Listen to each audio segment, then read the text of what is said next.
All right, good evening, everybody. I hope you all are well. My name is Dr. Orson Morrison, and I am a clinical psychologist and director of DePaul Family and Community Services. Tonight, I am going to be talking with you about strategies to support executive functioning and self-regulation in youth, primarily middle schoolers. A little bit more about our clinic. We are located in Lincoln Park at DePaul University's Lincoln Park campus. We offer a range of child and family services, individual and family therapy, psychological and neuropsychological assessment. We have an early childhood clinic, and we have a number of different community-based partnerships. Our newest partnership is with District 97, so we've been partnering over the last year. I'll explain our project in just one moment. I'm also a local Oak Park resident and father of two boys, 11 and 13. So definitely speak about all of these issues that I'm talking about from both my role as a psychologist, but also as most importantly as a father. A little bit about Mindful Middle Schoolers program.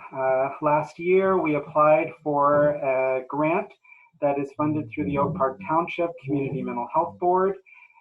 We are specifically, the Oak Park Township was looking for providers who could support the district in providing supports for kids who are struggling with anxiety, depression, and executive functioning challenges.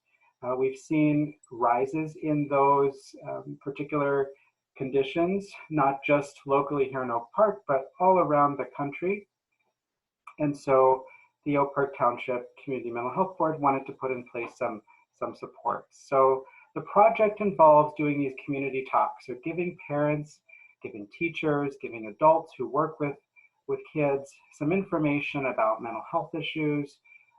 We're doing a series of talks on technology, anxiety, depression, executive functioning, mindfulness-based approaches, as well as just information on how to understand the social and emotional needs of our youth. We're also in the schools, in both middle schools here in Oak Park, providing group-based services.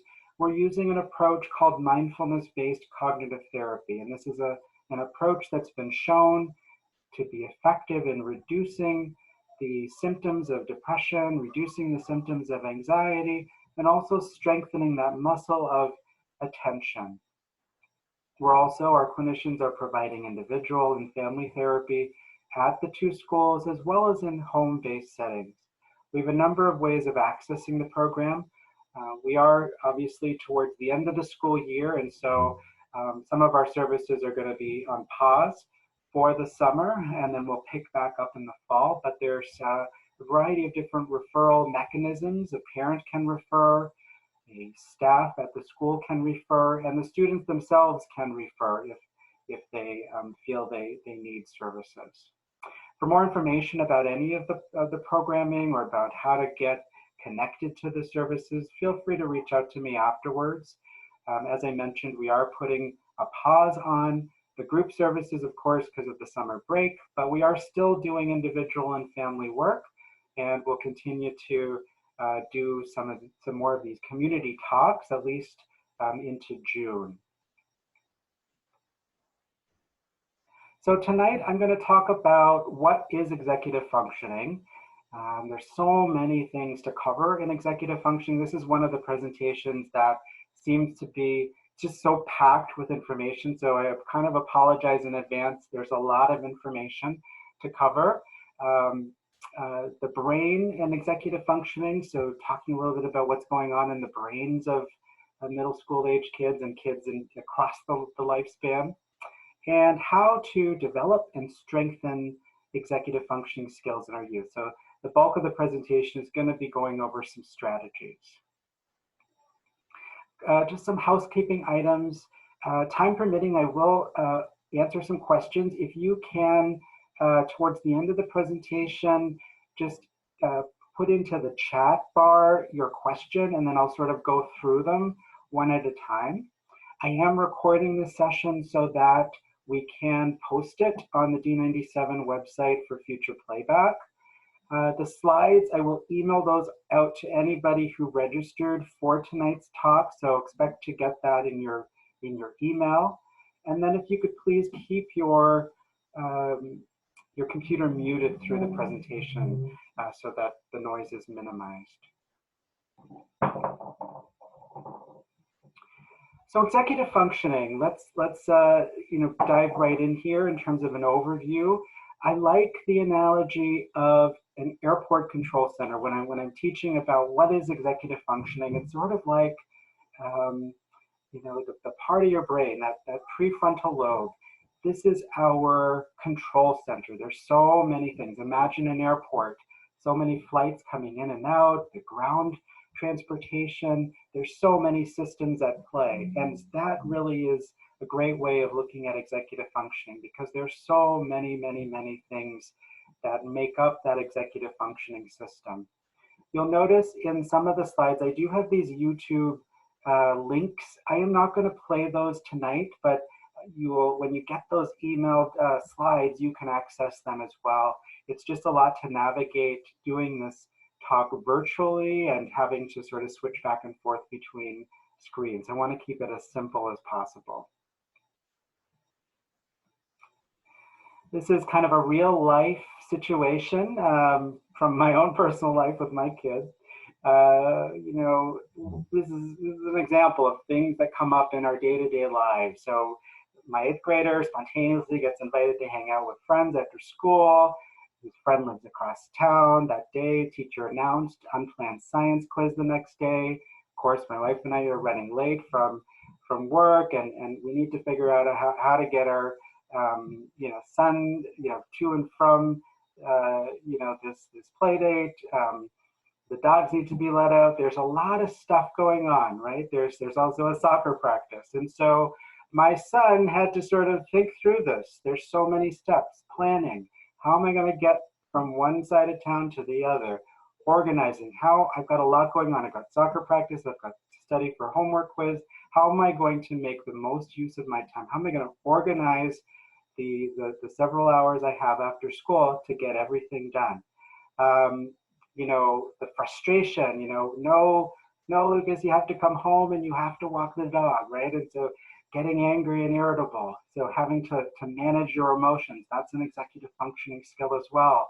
To keep track of time. So once you're at the friend's house, like making sure that you're keeping an eye on your watch or your clock to make sure you get back in time for that soccer practice. And then, of course, shifting from one task to another. That can also be a really important executive functioning skill. So that, I hope, kind of gives you a little feel for a real life situation and what sort of executive functioning skills may be present. I'm going to go through some of the most commonly written about or understood executive functioning skills. So inhibition or impulse control. So the ability to stop, to think, and plan before acting or responding. So you're kind of weighing the outcomes before acting. The ability to self-monitor, to kind of step back and look at how you're doing on your performance on different tasks. To be flexible, so that to adjust to plans if you encounter a roadblock, to figure out a way of going around or taking a new path. Emotional control. A lot of people don't think of emotion control as an executive functioning skill, but it is very important. And I'll explain a little bit about how that's connected to the brain, but our ability to regulate our emotions. Sustained attention, that's a skill where we're keeping our focus on one particular task, even though that task may be boring, it may be, there may be distractions going on around us, but to maintain our focus and attention on that one task. Task initiation. So this really speaks to kind of motivation, getting things started, beginning projects without too much coercion or pressure. Working memory, the ability to take in information through our senses, whether that be through our visual field, through our auditory system, hold that information in our minds and use that information that's in our short-term memory to solve problems or to complete tasks. Planning and organization and prioritization. So when you have so many things, like many of us do, we're juggling so many roles and responsibilities. How do we plan everything? How do we prioritize everything that we need to get done? Organizing self and material. So this speaks to your child's bedroom or her or his backpack or locker. The ability to kind of gather materials, to keep them organized and accessible, easily accessible for later use. Metacognition, this is a really important one as well, and one that takes a little time to develop, but the ability to kind of take that bird's eye view, kind of look at the big picture, look at everything that's going on in one's life, in one's situation, both internally and externally, and just being able to monitor that and to hold all that information in one kind of view. And of course, kids that struggle with executive functioning, present in different ways, but these are some of the things that might be, common. Acting without thinking, interrupting others, overreacting to small problems, being upset by changes in plans, having difficulties, again, with those transitions, talking too loudly, not really sort of,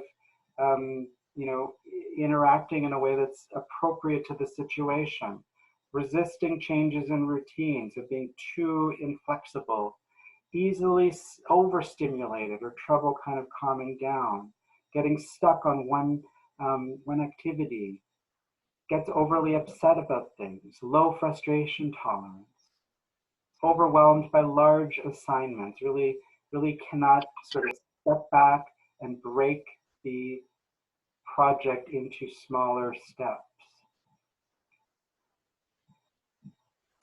Can't come up with more than one way to solve a problem.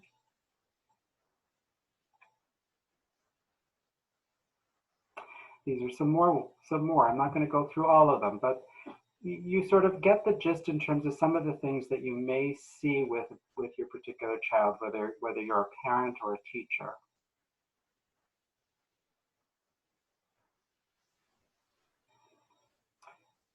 So executive functioning executive functioning challenges can be the result of a lot of different things. So it's definitely not a one-size-fits-all sort of situation. Kids with various mental health conditions or neuropsychological conditions like ADHD, depression, anxiety can manifest in executive functioning challenges. Kids with learning disabilities, brain injuries, kids with prenatal drug exposure or traumatic conditions can really impact the way in which our brain functions optimally. Autism spectrum as well.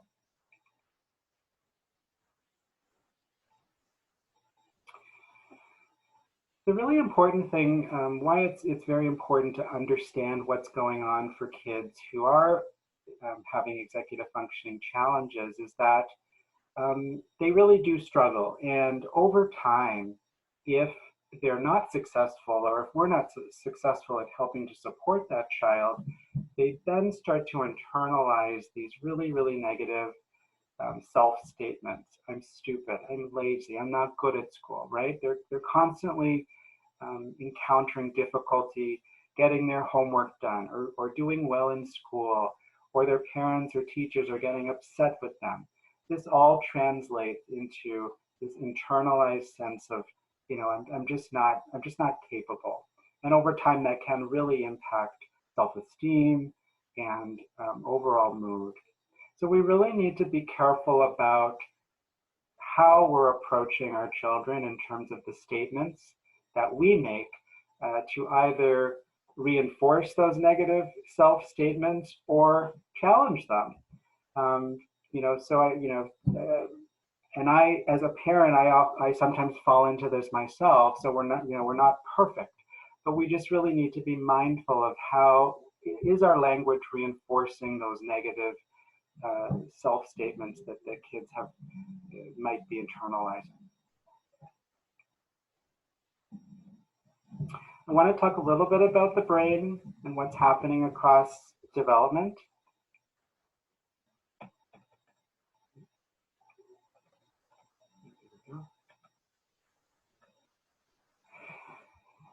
In terms of the brain, at birth, we're born with a certain number of neurons. In the first part of childhood, that early childhood phase, the brain just goes through a rapid growth spurt. So the neurons really multiply profusely as the child starts to engage with the environment.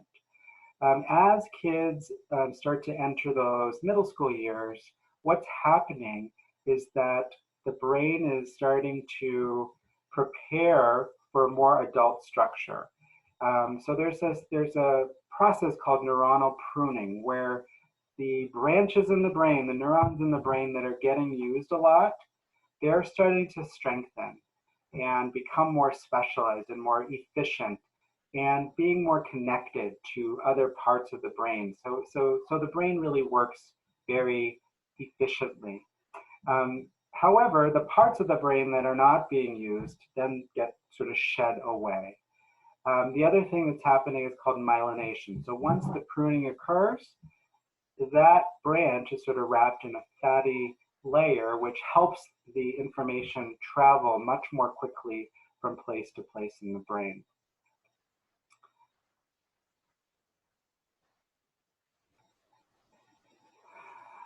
The brain is a very complex, organ, and when we think about executive functioning, there's so many parts of the brain that are at play here. We think about primarily the prefrontal or frontal lobe as that airport control center. So that is one of the most important parts of the brain in executive functioning skills. But that part of the brain is connected to so many other deeper structures that are particularly tied to things like our emotional regulation system. And that's part of why stress and anxiety can really impact executive functioning. If a child is too anxious or too stressed about something, you bet that executive functioning, concentration, attention, that's all going to be impacted because those parts of the brain are connected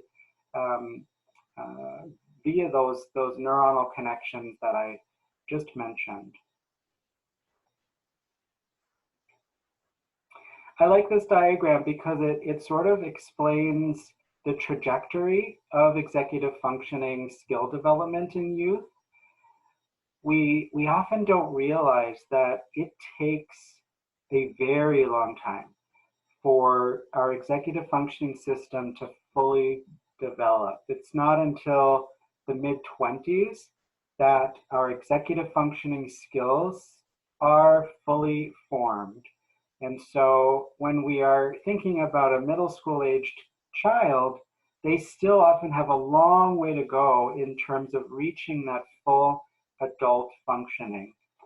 So that sometimes helps parents and teachers, approach kids in a little bit more of a realistic manner. It gives us a bit more empathy for where they are developmentally and what they're going through. But it also talks on this diagram talks to you about the different things you might see at different parts of the development. So in that early childhood phase, kids are learning how to, resist impulses. So there's a plate of cookies on the counter, and mom stepped out of the room. The little child is wanting that cookie, but as they get a little older, they're starting to understand that, oh, okay, I've got to wait to ask mom for the cookie or dad.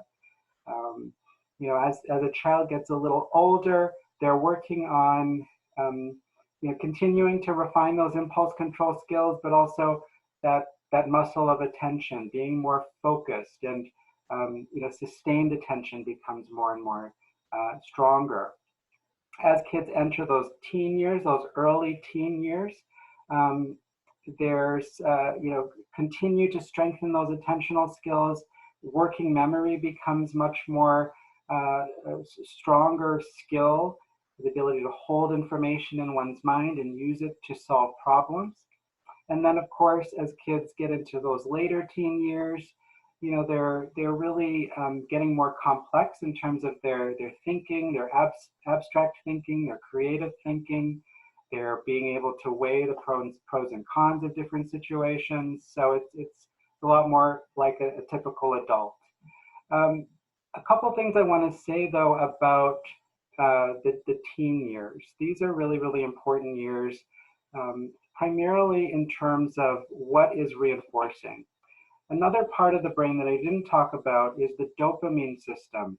And this is the pleasure system in our brain. So, you know, that sensation seeking, seeking pleasurable activities and situations.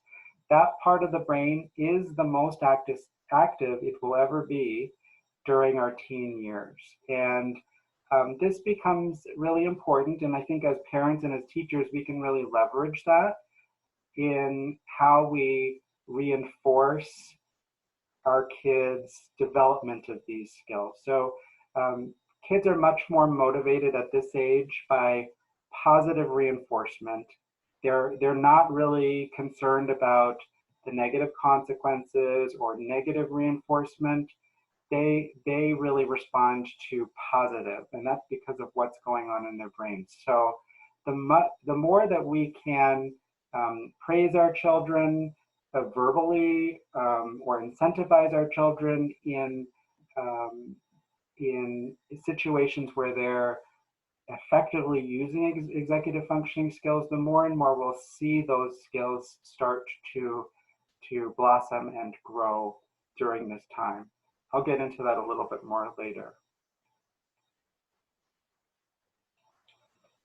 Oops.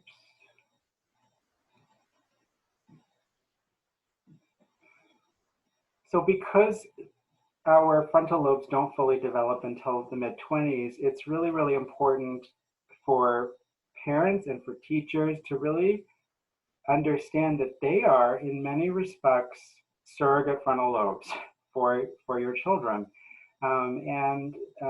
The more that we can sort of embrace our very important role in nurturing those skills and modeling those skills, the better I think it is for our kids to develop.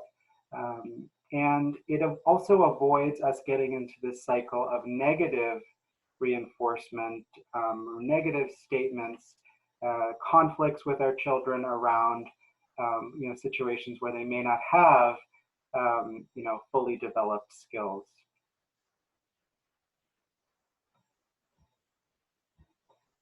The good thing about executive functioning skills is that these are skills that can be taught.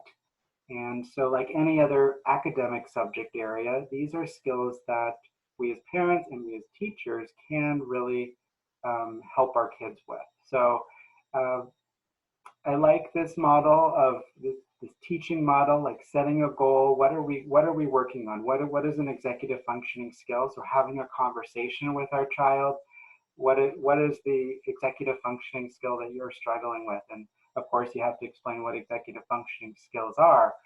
But setting a goal, incentivizing that, the attainment of that goal, teaching the goal, the skill, modeling the skill for your child, supervising your child, employing the skill, giving them some feedback while you're watching them, promoting, encouraging any movement towards realizing that goal. I think that's a really important one. So we need to know as parents that this is a very, very gradual process, right?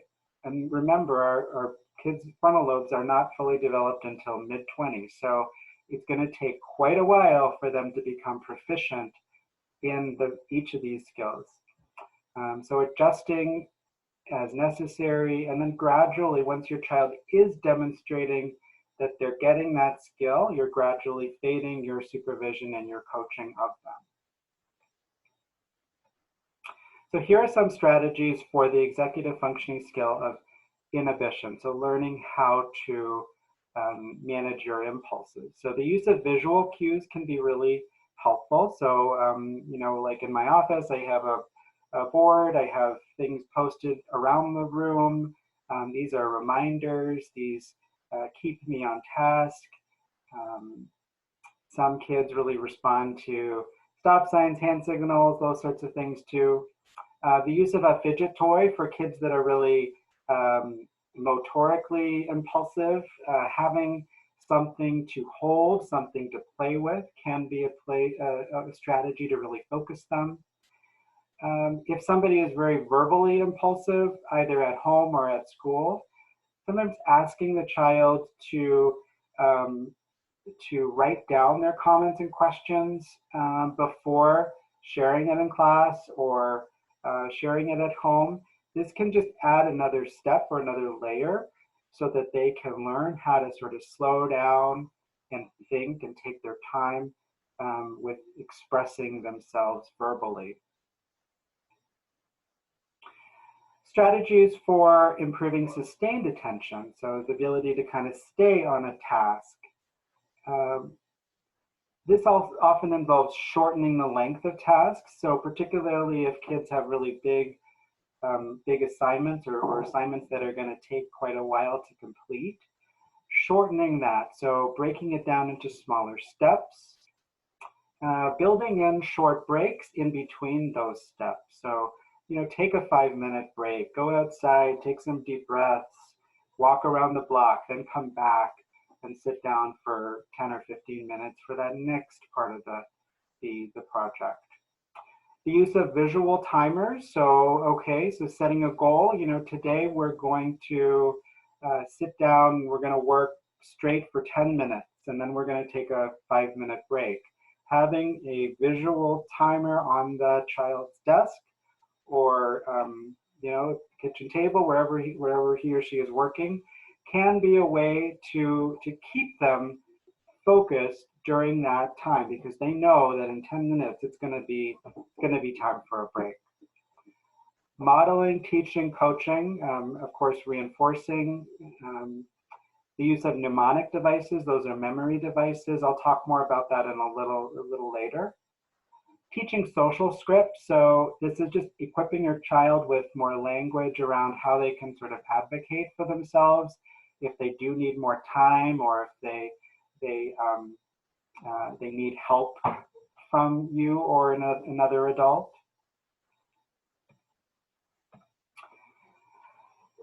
So task initiation, strategies to help kids get going. We're really targeting motivation in this particular area of executive functioning. Incentive, so again, setting a goal. And it doesn't necessarily need to be a material incentive. In fact, I often encourage parents to think of non-material incentives and to also think about incentivizing the process. So anytime you're seeing effort or anytime you're seeing any movement towards that desired end goal, you're really going to give a lot of what we call specific labeled praise. So Johnny, I really loved that you pulled your binder out of your bag and got started. So for some kids, that is a huge deal. So really starting at the very basic, very small steps and pointing out in a positive way every time you see some positive movement towards that end goal. Teaching self-advocacy, some kids do need help. So again, providing your youth with some language on how they can effectively ask for help if they're having a hard time getting started with something. Scaffolding is just another way of saying kind of breaking things down into smaller tasks, and then you're going to reinforce every small step towards that end goal. Sometimes the act of getting started just feels so overwhelming for kids.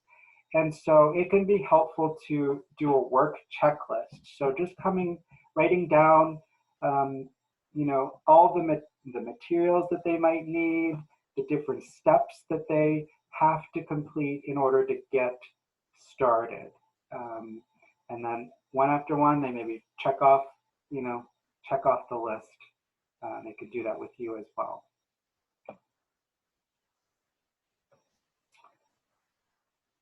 All right, so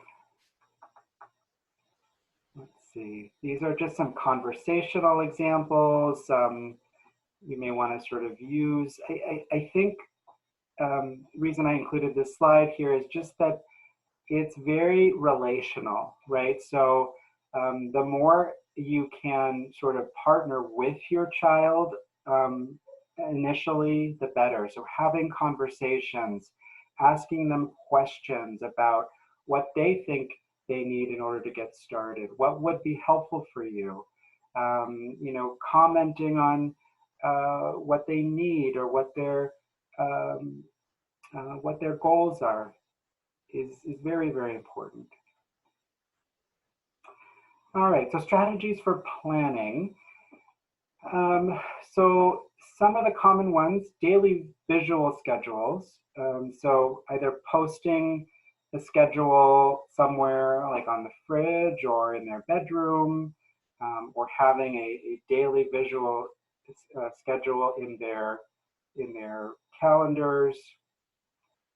What am I going to accomplish today? What are the things that I need to get done? Naming activities, writing down different steps that they need to complete, breaking it down can be very helpful. In addition to the daily schedule, I also really like a monthly calendar because, again, this speaks to more that metacognition that so many kids, I think, have trouble with, and so many adults for that matter also. The ability to kind of like just keep everything in our minds. And with our kids, they're in multiple different classes, different assignments that are due in different times. And so to have one monthly calendar that's visual or visible can be really helpful. And it brings down the anxiety. They don't have to sort of hold all of that in their minds. I have one, my sons have one on the fridge. So we all know that, the different events, whether they be academic or extracurricular or whatever, it's all there in one spot. And just to have it visual like that can be really, really, really helpful. School planners, these are really helpful. Kids often don't use them, but I do encourage a hard copy planner, but one that's very simple. A lot of the planners that I see out there, they're very colorful and they've got quotes and they've got pictures, and it's just too distracting for kids that have executive functioning challenges. So keeping it very, very, very plain and very simple can be helpful. Of course, modeling for your child how you plan. So if you have a project going on at work or around the house, sitting down with your child, making a list of things that you're needing to accomplish, and verbalizing your own process on how you planned that project can be very, very helpful for a child. Strategies to improve flexibility. So using what we call social stories, it really just means, coming up with different scenarios or different situations that, that are maybe made up or have to do with other people or other situations. Maybe you're reading about something in the news and just sort of wonder with your child, well, what do you think this particular, what do you think the outcome of the situation is? What do you think would be differently, what would happen differently if X happened? Just kind of having those conversations that help them think about different possible solutions to different problems would be really helpful. Sometimes social skills groups, formal social skills groups can be helpful in teaching flexibility, because you're learning about, you're learning how to work with other people, and everybody of course has their own perspective and their own way of looking at things and communicating, and so that can create some flexibility. Teaching skills like thought stopping, relaxation, those are strategies that are often used. So the ability to recognize you're having a particular thought, and then having strategies to interrupt those thoughts, whether they be healthy ways of distracting yourself, going for a walk, journaling, artwork, sports, relaxation strategies, deep breathing strategies, mindful movement. All of that can be really helpful.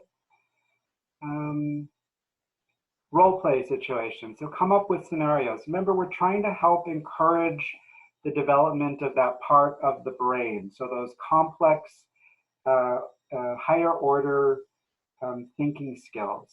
So looking at different scenarios, different problems, different ways to solve things can be very helpful. Organization. Oops, sorry. So initially, organizing with your child. So you're not just sort of going to say, go and organize your room. They're going to look at you and just, not know what to do usually. So when they're getting started with a particular skill, you're really going to be doing it with them. You're going to be partnering with them and giving them a lot of coaching and prompting to help them understand what is exactly expected here. Sometimes posting a picture of what you're expecting of, what does a clean room look like, or what does an organized dishwasher look like, or what does an organized locker look like, can be very helpful. I often encourage parents to sit down at least once a week with their child to organize. So a lot of people like, Sunday evenings or Sunday afternoons, sort of before Monday, the start of the school week, a chance to just sort of take everything out of the backpack, go through everything, make sure everything is sort of completed and filed and ready for the week. That is a very helpful strategy, I think. Organizational strategies, binders, color coding, labeling, those are all things that can also help with organization, of course. All right, strategies for self-monitoring.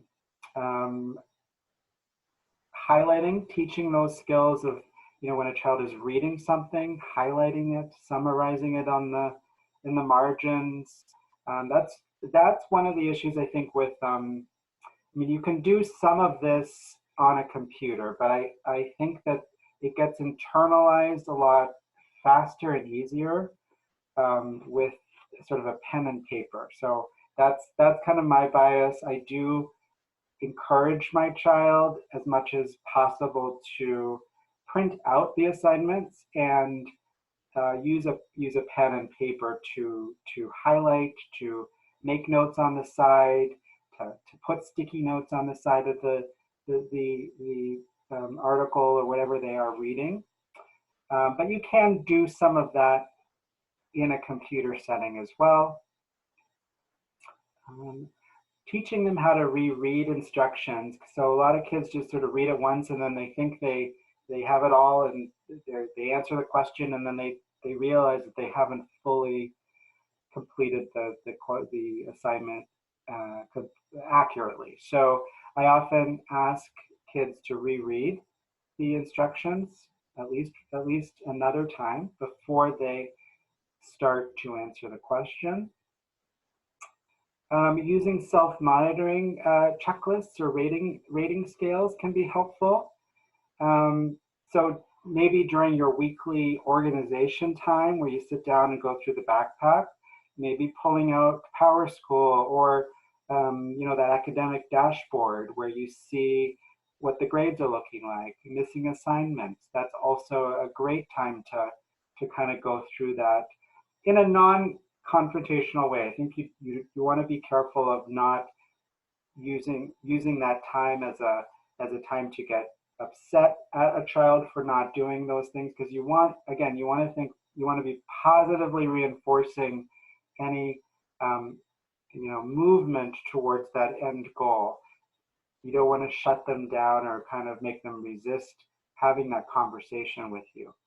You also can do similar things with emotion. So how are you feeling today? Are you feeling, happy or sad? And, to what degree? That can also be helpful.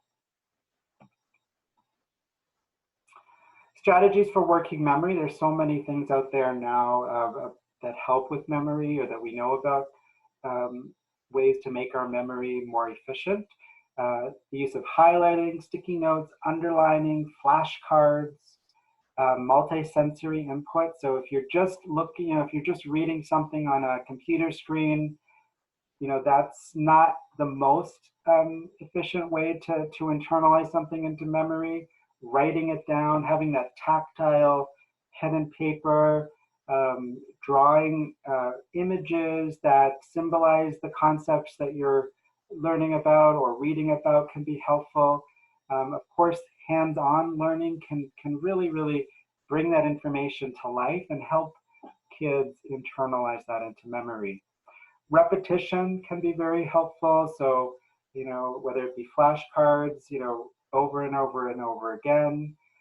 Simplifying the language, so if it's a big long passage, you're just going to highlight the main concepts. Chunking, breaking down, mnemonic devices of rhymes, words, images that can serve as cues, retrieval cues for information that's in our memory.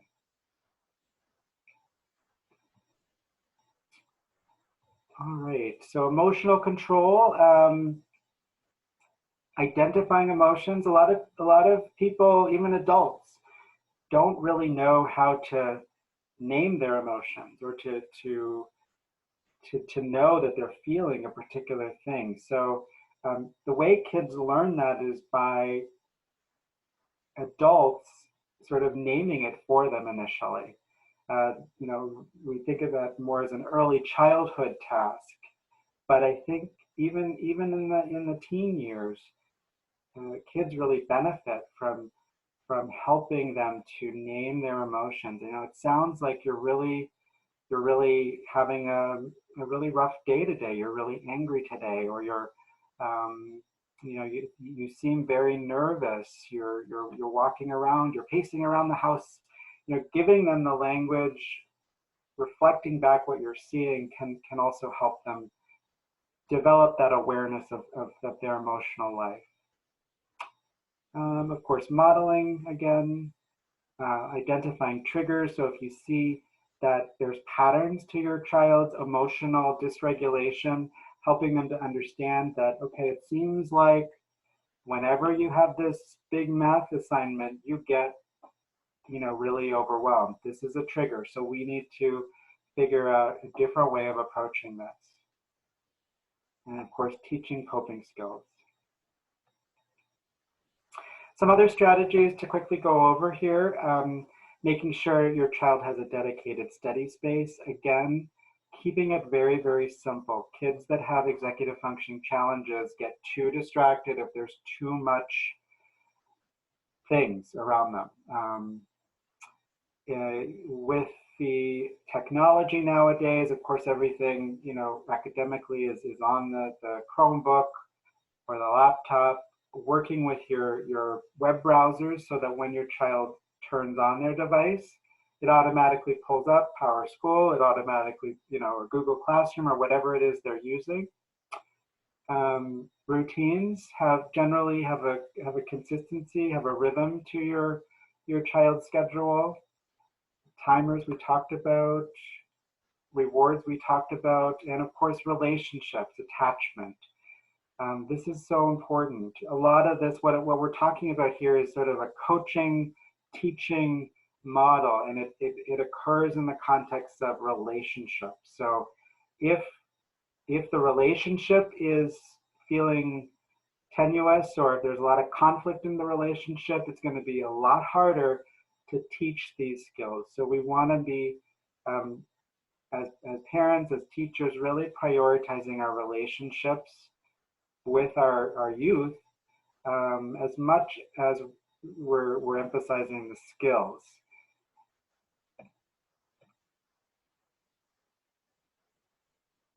And then this is just a sort of a framework, before a task, sitting down with the child, rehearsing what's going to happen, what they need, what information they need, or arrange for other things that they need to get the task done. During the task, while the child is working on that assignment or that task, you're taking more of a coaching approach.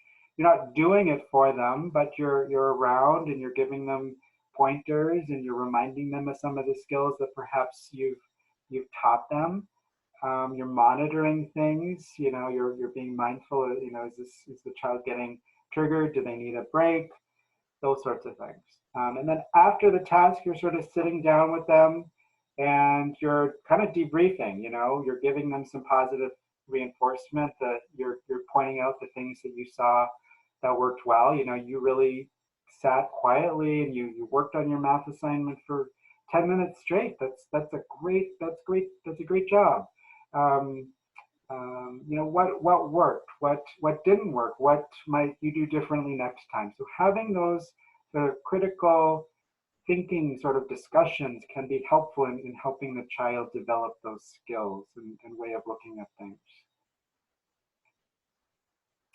I want to just talk really briefly about play, because I think that executive functioning challenges, we're seeing more and more of our kids struggling with these issues, I think has a lot to do, and it's been written about in the research, is how play has changed over the years. We're so tech-driven these days, and there's been so much well-documented evidence to support that the importance of unstructured play, and how that really fosters organization and creative thinking and impulse control. And so as much as possible, encouraging our youth to get off of the screens and to get outside into nature, hang out with, well, of course we're in this quarantine now, so they're not hanging out with friends in person, but when it's all over and when it's possible to do safely, hanging out with friends, having that unstructured downtime, I think, is really, really helpful in terms of fostering some of those executive functioning skills as well. I want to talk about mindfulness. Of course, our project in the district's middle schools have a lot to do with mindfulness, and there's been a lot of research coming out suggesting that mindfulness is really a strategy to help with a lot of the issues that we're talking about. So the ability to regulate emotions, to feel less stressed and less anxiety, to be focused in terms of our attention. For those that don't know about mindfulness, there's a lot of great apps out there that can sort of give you an introduction to some of those in a guided activity kind of way. Headspace, Calm, Insight Timer, those are ones that I like to use. There's a lot of evidence and research also on yoga and mindful movement and how those strategies can also improve executive functioning skills. Mindfulness is really about paying attention in a very kind of intentional way. So it feels different than our day-to-day. We're constantly running and doing, but mindfulness is about being intentional, about sitting down in this moment and gathering our attention and focusing on usually our inner world and also our external world, but to doing it in a very non-judgmental way. And the more that we do it, the easier it gets to focus our attention on things, to keep to keep ourselves engaged in whatever we're doing, whether it be academics or talking to our friend or playing sports. You can do all of those things in a very mindful way. So there's a lot of applicability across different areas of life. I usually do a brief mindfulness activity in these community talks. I am going to just play a recording, like a 4-minute recording. This is just also to give you an example of the sorts of skills we're teaching the kids at the middle schools. We're teaching them these very brief mindfulness activities as a way to give them an introduction to it. Kids don't have very long attention spans, so we can't really sit there for an hour and meditate. It's really brief introductions, and so this is kind of an example. Feel free to participate, follow the guided breathing activity if you feel comfortable.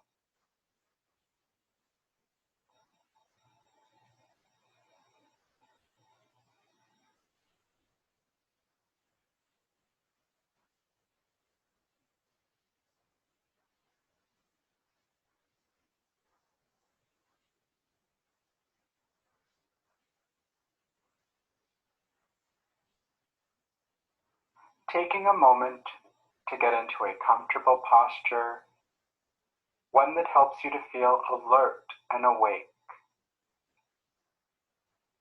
Closing the eyes if you feel comfortable, and bringing your attention inward. Focused on the body sitting, checking in with and noticing what is present regarding thoughts, emotions, and body sensations. This is an opportunity for you to become aware of what is going on for you in the present moment, in the here and now.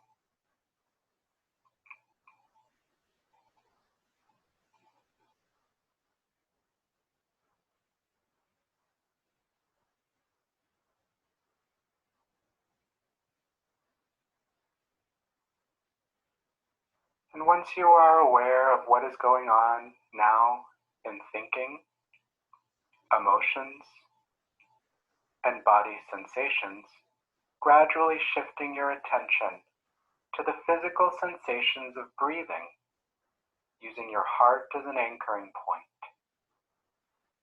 You may find it useful to place your hand on your heart while attending to your breath. Notice the expansion of the chest and the abdomen as you inhale, and the deflation as you exhale. Just be with your body breathing for a moment.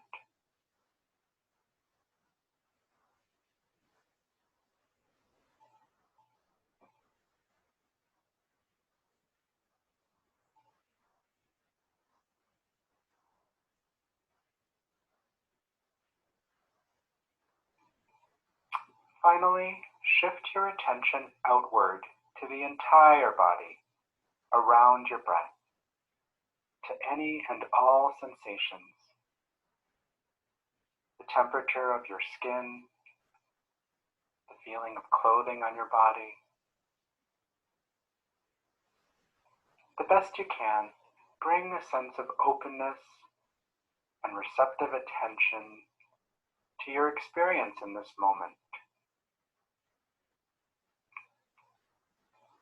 Allow your attention to expand further into the room, noticing any sensations, sounds,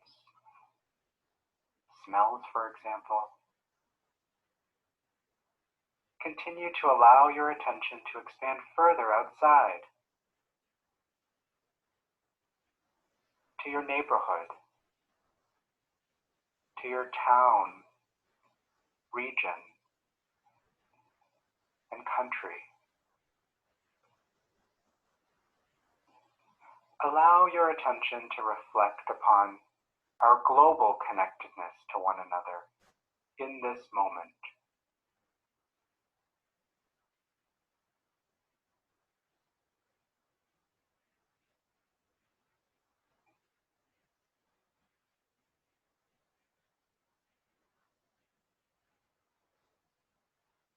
And when you're ready, gently bring your attention back to the room. Open your eyes, but hold on to that sense of openness and connectedness.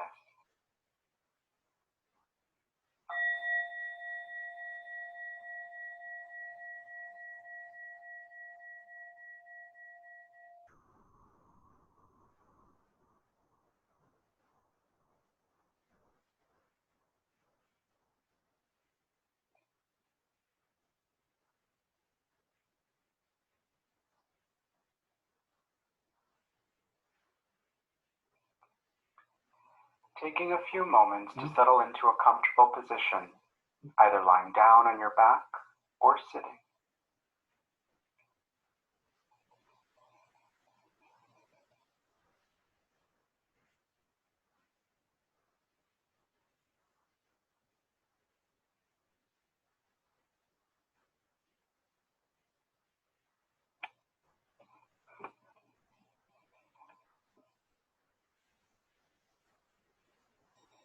All right, I hope you enjoyed that. That's just a brief example. We do a lot of different things. We do mindful movement, stretching, mindful walking. We learn how to mindfully eat. You know, we usually use a raisin as a way to teach that. So lots and lots of kid-friendly mindfulness activities. I want to transition as we end the presentation to talking about when and how to seek professional help if you are noticing any major impairments in functioning in your youth. So any major changes in school performance or consistent struggles in school performance, changes in social relationships or emotional regulation can be indicators that your child may need some additional supports. In the project that we're working on in the 2 middle schools, you may be asked to complete a questionnaire that helps us get a sense of how significant the issues are. So you may be asked to complete one of those as part of the referral. Of course, talking with your middle schooler, you know, they're at that age where they're wanting input, more input in their lives. And so asking them what they think might be helpful, whether or not they'd like to participate in a group with other kids who are struggling with similar issues.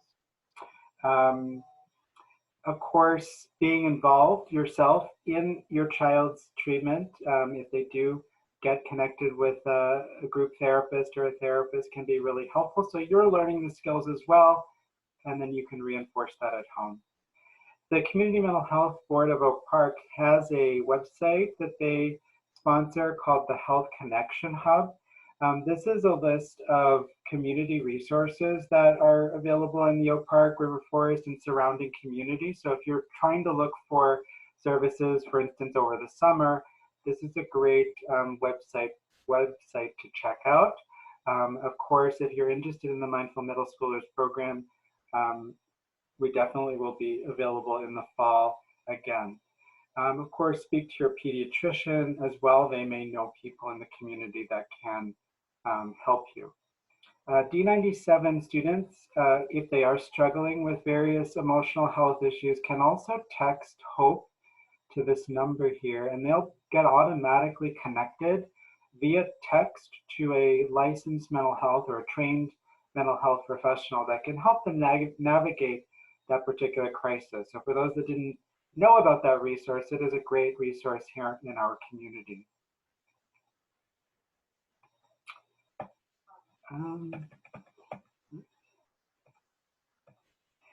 So that brings me to the end of the talk.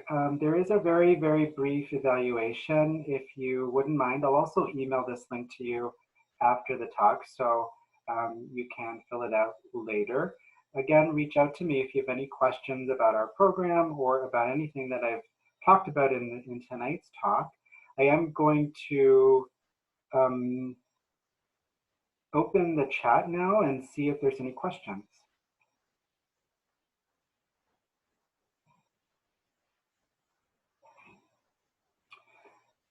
All right, so we have a question, will a recording? Yes, the recording is going to be available, and we will, I will get this to the District 97 administrators, and hopefully they can post that right onto their website.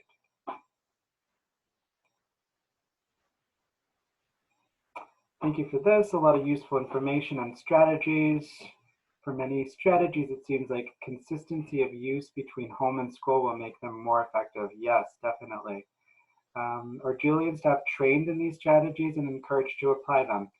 Yes, we actually, we were able to eventually. It did take a little while to get some time with the teachers, but we did actually do a very similar presentation for them as well. They're really eager and open to professional development. They don't, in the district, they don't get a lot of professional development time, unfortunately, but that's something we're continuing to talk about, and hopefully we can do more and more of it.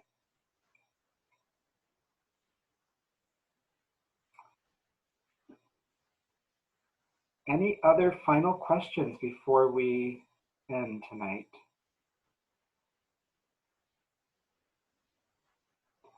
Do you have suggestions for activities, programs, games that families can do at home over the summer, particularly during the pandemic, to encourage some of the planning, initiation, organization skills? Yes, I actually did do a presentation, I think it was last week, on strategies for families during pandemic times. One of the things, particularly for middle school age kids, is they're at that phase where they're really starting to explore their identities more. And so they've lost a lot of their typical go-tos. So they're not, for those sports kids, they're not playing sports.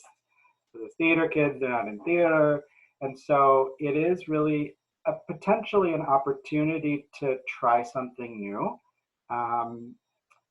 Maybe cooking for the family. Maybe they've never done that before. So trying that out, planning a meal together. Of course, cooking involves multiple steps, right? Gardening, planting a garden, helping mom or dad get the yard organized. Reorganizing, redecorating a bedroom. Those are all sorts of things that are home-based that can also really help a child not only practice these executive functioning skills, but also maybe they find something that is really appealing to them, that they are realizing, oh, I actually like this, and maybe they embrace it as part of their identity.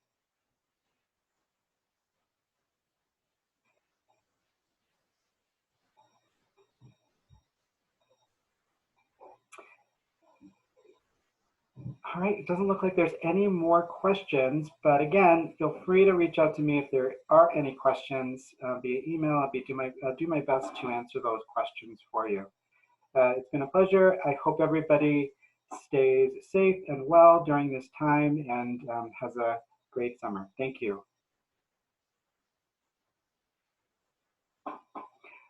Yes, I will email the presentation and I will email the link. Yes. Have a good night.